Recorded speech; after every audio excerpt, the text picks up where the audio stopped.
Toujours dans le cadre de comptabilité analytique, aujourd'hui j'aimerais bien vous parler d'une notion très importante en cette matière, à savoir la rentabilité.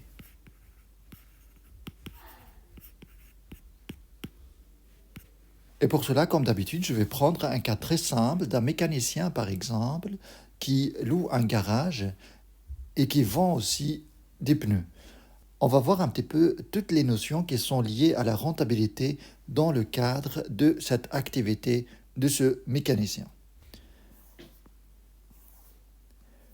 Tout d'abord, c'est quoi les notions qui sont liées à la rentabilité? On va voir la notion de seuil de rentabilité. On va voir aussi la distinction entre seuil de rentabilité et point mort, et puis la notion de marge de sécurité et la notion d'indice de sécurité. On va voir toutes ces notions. Je vais vous donner un indice qui va identifier chaque notion. Alors, quand on parle de seuil de rentabilité, on parle de quoi? On parle d'un chiffre d'affaires. Un chiffre d'affaires qui va égaliser les charges. Et quand on parle de point mort, on parle d'une date. C'est la date à laquelle cette égalité se réalise en fait. Et quand on parle de marge de sécurité, on se pose la question de combien on doit baisser le chiffre d'affaires, notre chiffre d'affaires, pour que l'entreprise ne réalise pas de perte. C'est la différence en fait entre le chiffre d'affaires de l'entreprise et le seuil ou bien le chiffre d'affaires du seuil de rentabilité. Et quand on parle d'indice de sécurité, on parle d'un pourcentage. Un pourcentage de la marge de sécurité. En fait, simplement, on va exprimer la marge de sécurité en termes de pourcentage. De combien le chiffre d'affaires peut baisser en pourcentage sans que l'entreprise ne fait des pertes. C'est ça ce que ça signifie. Mais on va voir ça en détail. On va voir chaque élément en détail. Avec notre exemple de mécanicien, on va voir toutes ces notions et on va voir comment calculer ces indicateurs de rentabilité, le seuil de rentabilité, le point mort, la marge de sécurité et l'indice de sécurité. Allez, on va commencer tout de suite avec la notion du seuil de rentabilité. Imaginez par exemple un mécanicien. Alors, l'activité de ce mécanicien, c'est de réparer les voitures, mais également de vendre des pneus accessoirement. Donc, il a des pneus, sont plus grands ces pneus. Donc, ce mécanicien vend des pneus, achète et vend des pneus et répare des voitures. Et pour cela, il achète un matériel et loue ce garage à un certain prix. Et voilà, son activité démarre avec ça. On va imaginer un petit peu les frais de ce mécanicien. On va dire que ce mécanicien paye un loyer pour ce garage de 200 € par mois. On va supposer par exemple qu'une paire de pneus est achetée par ce mécanicien à 150 €. Et puis, on va dire que ces outils-là de travail, les différents outils de travail sont achetés 500 €. Vous voyez déjà que ça fait beaucoup de charges, ça fait beaucoup de frais. Donc, tout ce qu'on vient de noter, c'est des frais, c'est des charges que le mécanicien supporte afin de démarrer son activité. Vous pouvez remarquer déjà que dans cette activité de ce mécanicien, il y a des charges qui ne changent pas avec l'activité de ce mécanicien. C'est-à-dire que ce mécanicien peut réparer 1000 voitures, ces charges-là ne changent pas. Et aussi, ce mécanicien peut ne rien réparer, ne rien vendre. Et ces charges-là restent les mêmes. Alors, de quelles charges on parle? On parle du loyer. Le mécanicien doit payer le loyer, peu importe si son activité démarre ou pas. Et vous avez aussi les outils achetés. Les outils achetés par ce mécanicien restent dans le garage avant même que ce mécanicien reçoit des clients et fait des ventes. Donc ces charges-là, en comptabilité analytique, on les appelle des charges fixes. Donc là, c'est des charges fixes, on va les noter CF, charges fixes. Là, c'est charges fixes. On est d'accord? Alors maintenant, on va continuer. 150 €. Est-ce que c'est une charge fixe? Eh bien non, parce que si, par exemple, ce mécanicien va imaginer qu'il a acheté que deux pneus et qu'un client vient les acheter, eh bien ce mécanicien va devoir racheter encore d'autres pneus. Vous voyez que ça change avec l'activité. Donc plus le mécanicien va vendre les pneus, plus il va devoir en acheter davantage. Donc ces charges-là, on les appelle en comptabilité des charges variables. Ces charges-là égale CV. Donc c'est des charges variables, des charges qui varient avec l'activité de l'entreprise, avec l'activité de ce mécanicien.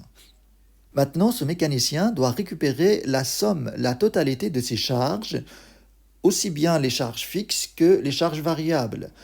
Alors, il y a quelque chose de très simple à comprendre, c'est que ces charges fixes, puisque ça ne varie pas avec l'activité de ce mécanicien, une fois qu'on récupère ces charges fixes, le mécanicien arrive au seuil de rentabilité, c'est-à-dire au chiffre d'affaires qui va permettre à ce mécanicien de récupérer toutes les charges.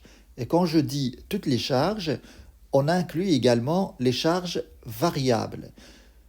La question est très simple. Alors, ce qui va permettre de récupérer toutes ces charges fixes, qui ne changent pas, qui sont toujours là, c'est la marge qu'on fait sur ces charges variables. On a une petite marge qu'on fait sur ces charges variables. Si par exemple ces pneus sont vendus au client au prix de 200 euros, vous voyez que la marge, en fait, le gain de ce mécanicien par rapport à la vente de ces pneus, c'est 50 euros. C'est 50 euros par paire de pneus. Alors 50 euros, ça représente combien dans la vente des pneus? Ça représente 50 sur 200 fois 100. Si on veut l'exprimer en pourcentage, ça fait 25%. En fait, c'est un quart. 50, c'est un quart de 200. Dans 200, il y a 4 fois 50. Donc ça fait un quart. Et un quart, c'est 25%. 25%. Vous avez une marge sur coût variable. Donc on a ici la notion de marge sur coût variable. C'est-à-dire que chaque vente des pneus, ça nous rassure 25% de gain, 25% de marge sur le prix de vente. Si on vend par exemple 1000 euros de pneus, 1000 euros de pneus, on sait que dans ces 1000 euros, on a 25% de marge, de bénéfice, de gain. Et 25% de 1000, ça fait 250. Donc je sais que la vente de 1000 euros, ça me garantit une marge sur coût variable de 250.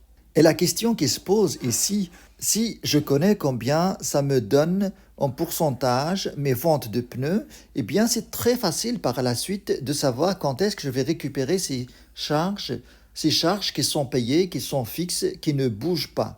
Donc là, par exemple, on peut convertir 200 euros par mois en année. Donc ça va faire 12 fois 200 euros.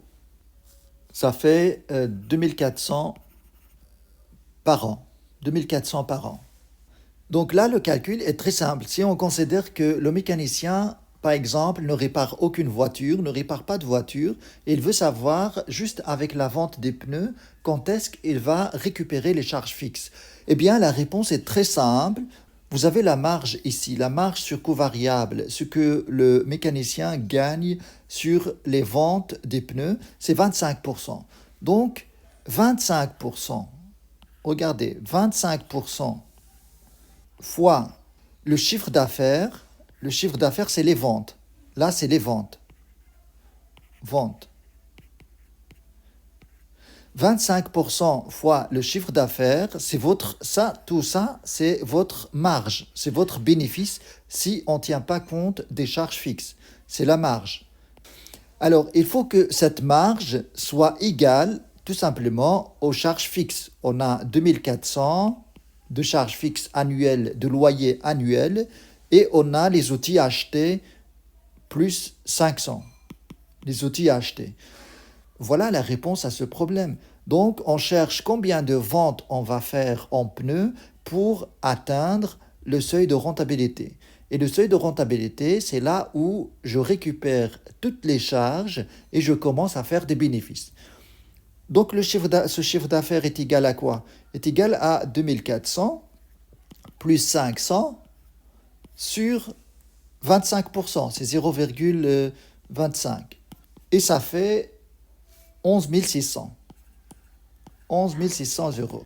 Donc ce mécanicien, une fois qu'il va vendre 11 600 euros de pneus, eh bien, il arrive à récupérer la totalité des charges, donc il peut commencer à faire des bénéfices.